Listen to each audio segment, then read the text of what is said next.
Alright, so today we're just gonna talk about Procreate. I'm still a little new to it, so don't judge too hard. But I want to go over some anatomy.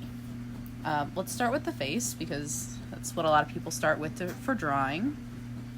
And how I start off, just a simple kind of circle. It doesn't have to be perfect. Don't be afraid to make a mess. Never be afraid to make a mess. So this is your center line. It's going to help you figure out which direction the head is going to be facing. I like to do a T for the eyes. So the eyes are roughly going to guide you. Whenever you're doing this pose, don't worry too much. Just kind of relax. Feel it out. It's going to be on about the middle or lower half of the circle. We'll feel it out a little bit more as we space the head out. So naturally, I chose a 3/4 view. I don't really like doing the front facing. It's getting everything symmetrical is a lot harder to me than getting them unsymmetrical, if that makes any sense. So we're gonna draw through this, just kind of scribble through, make a general jaw shape. It doesn't have to be perfect. You just want to get your shape going. All right. So from here, we're gonna place out the nose. My favorite way to do noses are making a 3D shape with triangles. So you want the bridge of the nose to start from your center line, and you want to just pull it out, and you kind of feel for the angle. So this area right here that I am shading in, this is the bottom of the nose. So the tip of your nose is going to be up here. Some people like to draw a circle in order to help you find the shape of the tip of the nose so you can curve it out later. I just prefer to do the triangle, no big deal, and then I connect it to the top. This will help later when you are drawing the eyes, but for now, don't worry about it.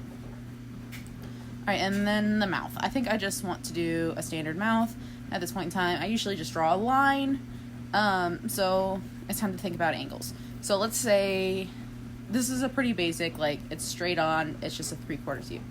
Let's say you were doing, they were looking up, and you want them to continue looking up. They're looking at its profile view, so you gotta draw your little triangle for your nose there, and you got your angle, angle, angle. Everything is gonna go back, so your nose, and this will determine where the ear is, and all three of these angles should be lined up.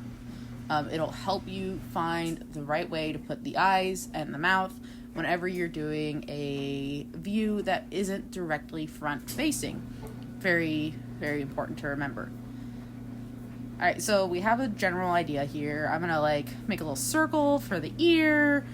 I'm gonna throw in the neck. There's a muscle behind the neck, behind the ear that starts and swings around to the front of the neck. So I always enjoy drawing that.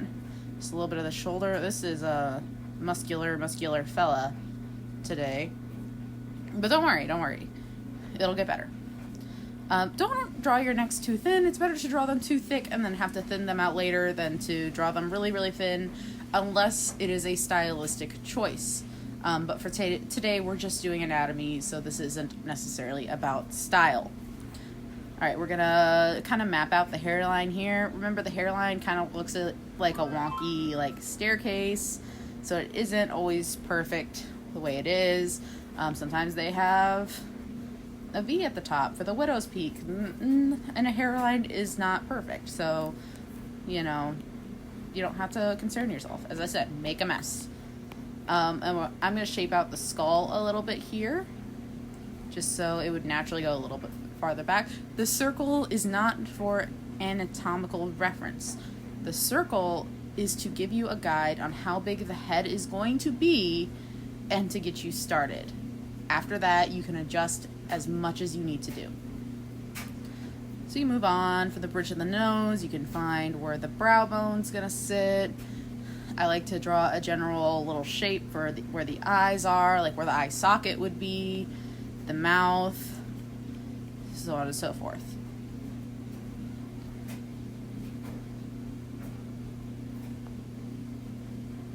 Alright, so this is a rough sketch. This is how all of my sketches start. And before I move on, we're going to review key things. 1, Well, let me switch pens. 1. Oh, I hate that pen. Oh, that was a mistake. Make a mess. In other words, keep it loose.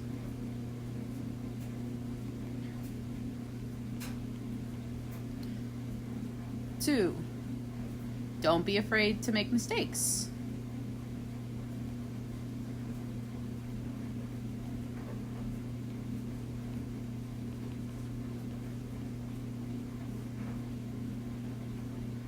And 3,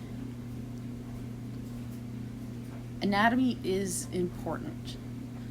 Now, your drawings will look really stiff for a while when you're working from an anatomical book, but it is so helpful and it is such a good idea. So anatomy is key. If you get the option to take anatomy and physiology, I promise it will change the way that you do your art. If not, there are plenty of resources online. It's really great to just take the time and draw out the muscles and the way that they move, and it'll guide you later when you start painting.